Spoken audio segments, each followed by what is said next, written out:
Sin embargo, todo conecta y entra al juicio. Entonces, al presentar el escrito de acusación, pues toca el papel de la defensa es con el escrito de acusación y con lo que se entrega en la audiencia de acusación, o por lo menos después de los 3 días que le dan para entregar, como así en efecto sucedió, fue entonces apersonarse directamente de ubicar a los testigos de cargo, víctimas y también pues peritos que le dan allí. ¿Por qué? Porque en este sistema procesal ya hay un principio de igualdad de armas. Entonces, anteriormente esa ley 900, esa es la ley 600 del 2000, pues ese juez inquisitivo no solamente iniciaba de oficio, sino que practicaba pruebas de oficio, era juez y parte. Entonces ahora no, y bajo el principio de permanencia de la prueba en el anterior y bajo el principio de investigación integral, hoy no. El fiscal solamente va a buscar todo lo que sea, pues obviamente para su teoría del caso, que lo que sí se encuentra elementos materiales favorables tiene el deber de descubrirlos. Obviamente que él entonces va a llevar en lo pertinente a la acusación es en relación con esos hechos fácticos que para él tienen unas consecuencias jurídicas. Entonces hay que activar la defensa porque en la preparatoria es que viene la carga de la prueba para la defensa. Si bien es cierto aquí podríamos decir que hay un onus probandi, más o menos. O sea que si bien es cierto a la fiscalía le corresponde la carga de la prueba en la demanda, en este caso digamos que la demanda son el escrito de acusación, son esos los hechos con unas consecuencias jurídicas. Entonces las excepciones en lo penal podría ser entonces ya la respuesta en la preparatoria de lo que yo haya investigado o el investigador que tengo, porque yo pues no puedo entrar a juicio elementos materiales de prueba porque no puedo ser defensor y a la misma vez pues el testigo de acreditación, sino que tengo que, igual que la fiscalía pues tiene sus investigadores y la defensa ahora también tiene su pool de investigadores. Se manda una misión de trabajo entonces a entregar los elementos materiales en la audiencia preparatoria. Si es que se tiene entonces una teoría del caso o se tienen unos hechos fácticos alternativos, como ha hecho la misma Corte Suprema. Esa es una defensa proactiva.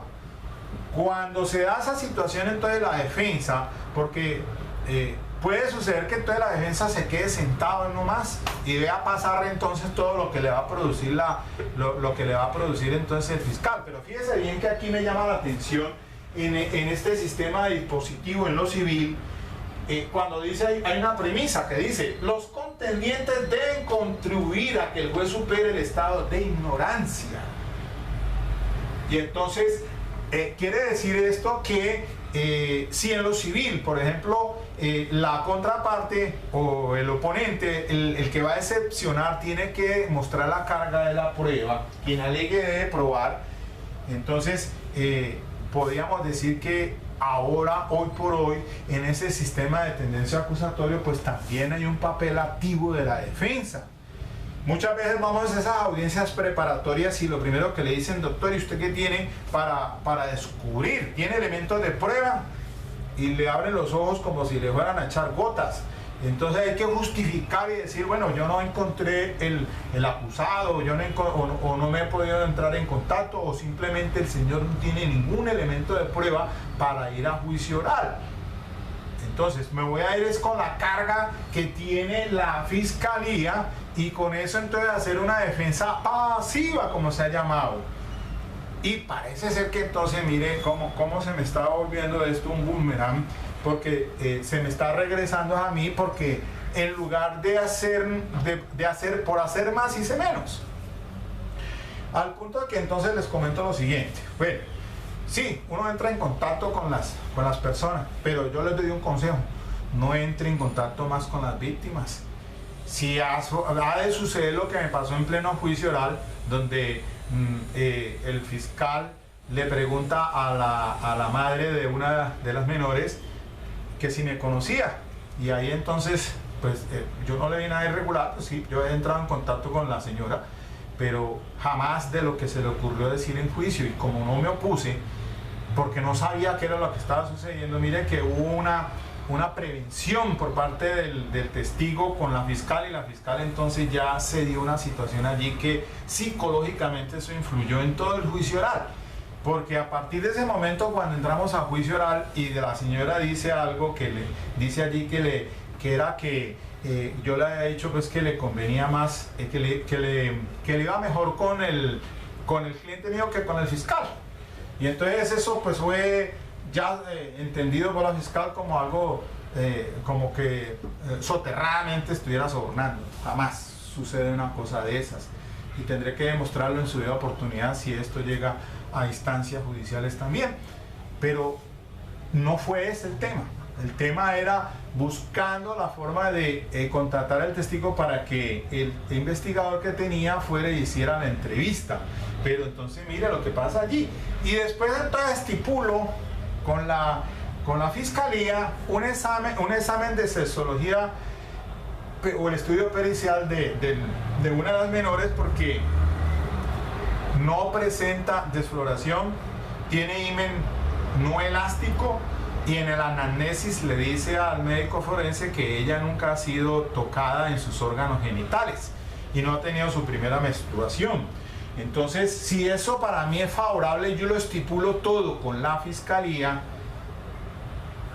Ya después entonces ahora lo que sucedió allí fue que como apela a la fiscal porque me absolvieron de ese cargo, los actos sexuales abusivos, y el cuerpo colegiado lo que hace es revocar la sentencia absolutoria y entonces introduce el concurso entre el acceso carnal por la primera denuncia más el concurso 3 años más por el concurso por actos sexuales abusivos, pero se cayó fue lo de la pornografía y el uso de las drogas. Eso sí no se demostró ni en primera ni en segunda instancia el cuerpo colegiado, pero sí condena entonces a 17 años, los 14 por el acceso carnal en la menor de 14 y los 3 por el acto sexual abusivo. Para mí hubiera sido entonces mejor no llevar a la menor, porque la menor entonces llega al juicio oral después y se retrata ya en el juicio oral de que era una gran mentira lo que le había dicho a la psicóloga, y pues como yo era el fundamento de lo estipulado, pues si ella no presentaba un acceso carnal, no presentaba desfloración, pues eso quiere indicar entonces que no era cierto lo que había dicho a la psicóloga, que sí había tenido esas relaciones sexuales. Pero como no encontraron a la menor por parte de la fiscalía, entonces la defensa fue la que ubicó y se la presentó, porque era testigo de cargo de ella. Ni siquiera yo lo presenté como testigo para la defensa. Y allí fue la de Troya. Entonces hubo otras situaciones que se presentaron en el mismo juicio oral, en la que la esposa del procesado estaba en la parte externa de la audiencia del juicio oral, donde se desarrollaba, y la defensora de familia pues le interpela a la funcionaria que afuera estaba al lado de las menores, y ahí fue entonces otro asunto que hasta expulsaron del Palacio de Justicia a ese testigo que es la esposa del señor. Una situación de esas entonces creó una percepción psicológica que se da al funcionario por la parte de la fiscalía, porque la fiscalía no fue diligente a la hora de ubicar a los testigos. Entonces, por hacer más y se hizo terminé haciendo menos. Ahora estoy entonces contra la espada de la pared. Me queda la demanda de casación, lo reconozco, y eso es lo que aspiro, de que se caiga en la Corte Suprema de Justicia y se declare el nulo el juicio oral, para entonces volver otra vez a rehacer ese juicio. Si no, pues entonces sencillamente hasta ahí llegamos y se harán efectivas las compulsas de copias para este suscrito. Pero bueno, yo tengo elementos también de prueba para salir bien airado de este asunto, porque jamás violé la ética profesional. De eso sí estoy seguro.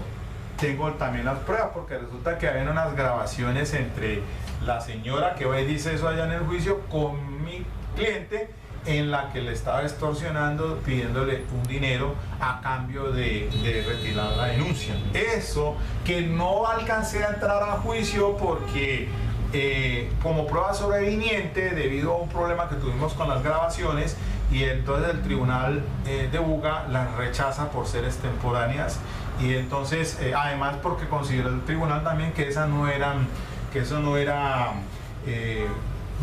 pues no eran no tenían un valor suficiente como de conducencia, pues para que entrara de admisibilidad, para que entraran al mismo juicio. Pero pues obviamente que eso de ahora será lo que tengo yo para argumentar de que no es cierto lo que de pronto pues allá le había dicho eso a la fiscal y se lo preguntó antes de la funcionaria allá en pleno juicio oral, y ahí queda pues uno así.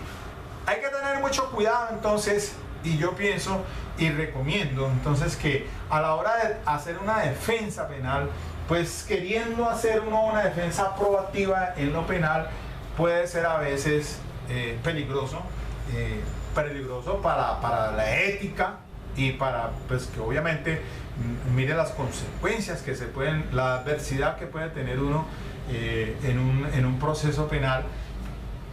Y pienso yo que entonces le va mejor entonces quedarnos sentados y esperar que corran las cosas, porque entonces si es así, pues lo mejor entonces no es uno hacer aquí, ejercer ya el derecho, pues que pruebe la fiscalía entonces, sencillamente. La próxima vez no va a hacer tanto esfuerzo ni tanto tratar de decir, bueno, que eso no había sido para demostrar la presunción de inocencia, porque terminamos entonces en el patíbulo, somos nosotros los defensores. Y en lo penal, uno en la penal tiene que cuidarse mucho.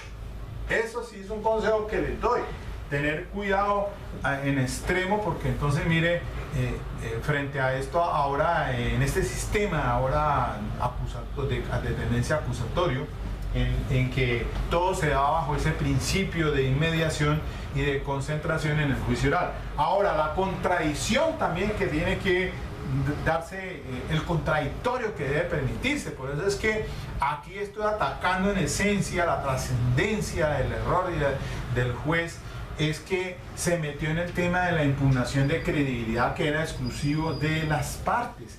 Cuando el juez empieza a interrogar y a interrogar, era auscultando al testigo a ver dónde caía o dónde le mentía, y por eso hasta le compuso copias a una de las testigos allí por falso, según ella, por falso testimonio. Pero era una tarea y del resorte de las partes, el fiscal y la defensa, haciendo gala de los instrumentos, de las normas que tiene la ley 906, pues debe entonces hacer lo propio para la impugnación de credibilidad. Por eso es que las entrevistas que se toman antes del juicio, cuando entran allá, puede ser bien sea para refrescar memoria o para impugnar la credibilidad.